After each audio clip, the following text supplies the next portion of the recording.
Hey guys, welcome back to the Socially Awesome channel. Elise Smith here, and I'm excited to continue talking about humanizing your brand on social media with you for the entire month of May. So today I'm going to pull out my recruiting hat. I was a recruiter for a few years in the corporate space, and I want to talk about one way to humanize your brand by shining the spotlight on your team, empowering your team to be seen and to be heard. And this is something where a lot of brands will go wrong. Now, if you don't have any employees, if it's just you, if you're a solopreneur, then that's great. Spotlight you. You could still spotlight maybe your kids, your family members, the people that might help you in your business and support you in your business. But I'm talking to the ones right now that either are a business that has multiple employees. Maybe you have some freelancers that work for you, even though they're not employees, they might do some work for you. But humans want to connect with other humans. I've said that over and over, and I'll continue to say it. But by letting your audience get to know the humans behind your brand, you can allow them to do that.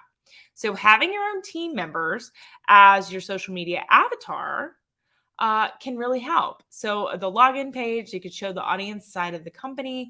One way you can do this is not only on just like Facebook or Instagram or those types, but LinkedIn. LinkedIn is specific to that professional networking. It's a great way to humanize your brand on social media by empowering your team to have LinkedIn profiles, encouraging them to connect to your brand on LinkedIn, encouraging them to share content that revolves around your brand or in your space. And it's just a really good way to allow your audience to get to know people behind your brand.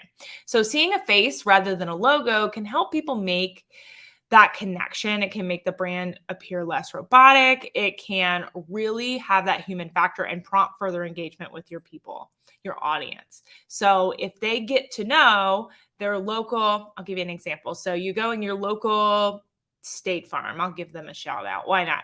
You go in there in your local State Farm and you go to pay your insurance, and you know the girl at the front desk, right? You ask how her dog's been, how's her mama doing, like what's been up since I've been here. Y'all been busy. Like, you know, that conversation that you have with people that you see regularly, right? State Farms are everywhere.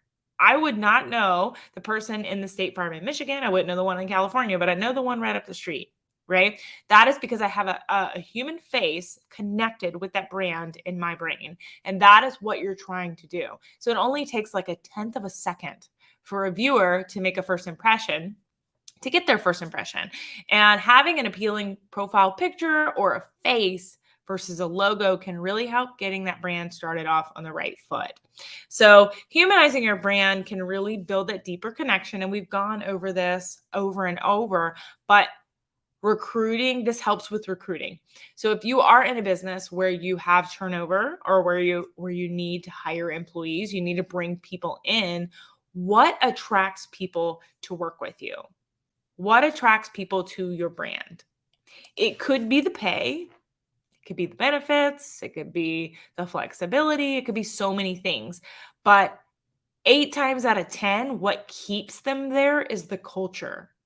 How you run that ship, what kind of culture you have encouraged them to have, and what you tolerate as an employee. So empowering your team members to not only be seen, but be heard. So allowing somewhat of an open door policy. If you have an issue, please come let me know about it. It gets hard in a scalable business and a large corporation. There's a lot of opinions, right? But empowering people to not tolerate bad team members, bad behavior, and really create that culture that people want to stay in. That is what is going to keep your people retention there. And that's what's going to attract more people to work there. If you are creating the company culture that people want to stay in, then they're going to refer people to work there. They're going to talk about their job.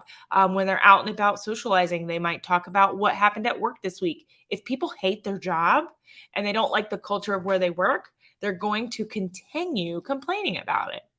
That's not empowering. That's not humanizing your brand to want to attract people in, right? So we talked a lot about humanizing your brand through your employees, but it can also help you bring in employees, keep employees. Okay. So it's really important that you understand that empowering them and being proactive and allowing them to speak up without hesitation or without repercussions will help keep them there.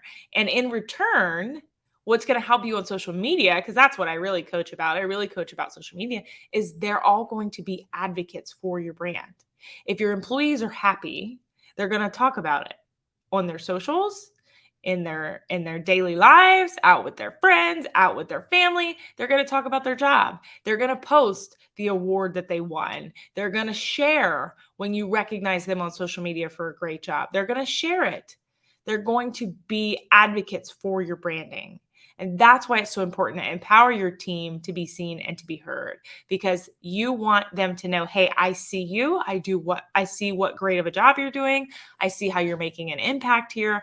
I want you to continue to work here and to be heard. So when they feel they need to speak up, they have the power to do that without repercussions. So I hope that helps. Keeping your team members happy, keeping your vendors happy, your freelancers happy. They will be advocates for you. They will refer people to you, whether it be business or new team members.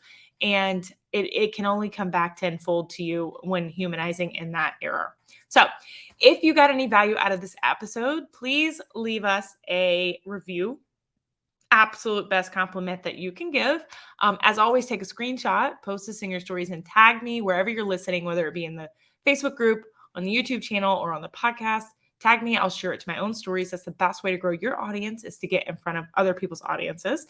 And if you're not already in our free community, Socially Awesome Entrepreneurs, click the link in the show notes to get in there. We do weekly tips, tricks, and trainings to help you grow your business on social media. As always, make it simple, make it social, and make it awesome. Thanks, guys.